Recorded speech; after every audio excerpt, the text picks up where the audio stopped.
The reality, as I address this to my listener who asked the question, how do you know truth? How do you know what truth is? So you can incorporate it in your life, right? So you can make decisions that are going to be important to you. Well, here's the reality, and I'm going to just call my listener Susan. I'm not going to say her last name, but Susan, this is a response to your question. I know you're listening. Truth is a messy thing. I mean, it really is, right? Yet we all live in some form of it. We exist within the framework of some form of truth. We base our disciplines and our decisions on that truth. Fact is, our actions are certainly formulated by whatever truth we're accepting and believing in. We even pass on those truths to others, or at least we try to anyhow. However, it's critically important to take a moment and question, and I think this is, Susan, what you wanted to know, and question what type of truth are we basing our lives on? How can you thrive if you don't really know where the truth that you are believing in comes from, and how do you categorize it as a truth? In a world that's becoming increasingly complex, it bears great value to pause and examine what type of truths are you accepting. In other words, understanding the different truths that exist. Because contrary to what many people believe is true, this is not a black and white issue. Now, just to be clear, anybody can choose to believe in whatever they want. You can subscribe to whatever you want to subscribe to wholeheartedly.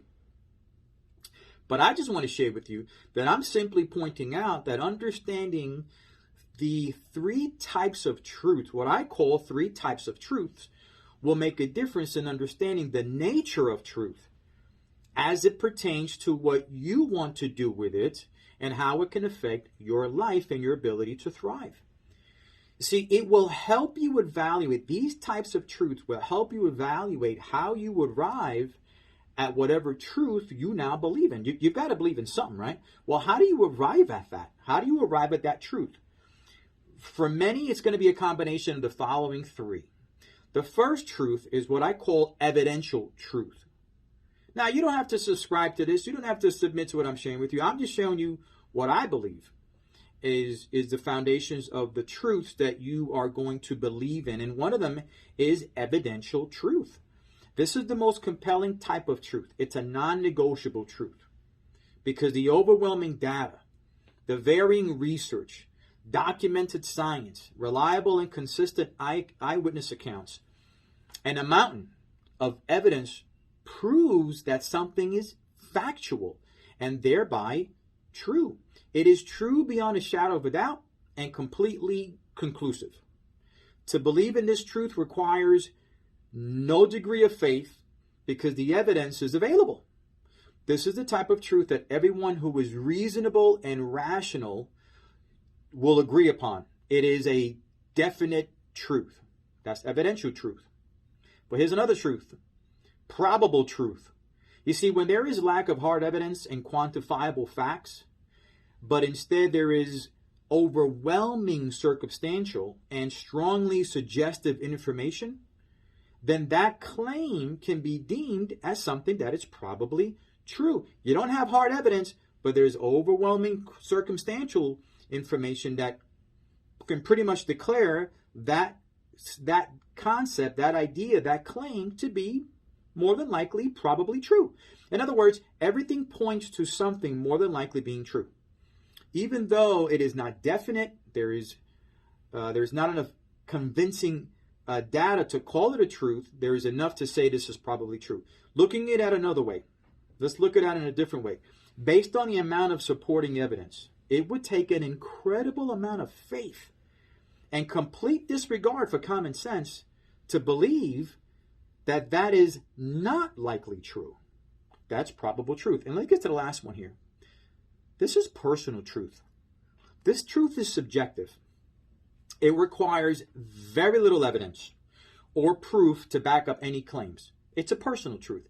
It relies heavy on hope and faith. This truth, this personal truth, boy, it just relies heavily on truth, rather on hope and faith.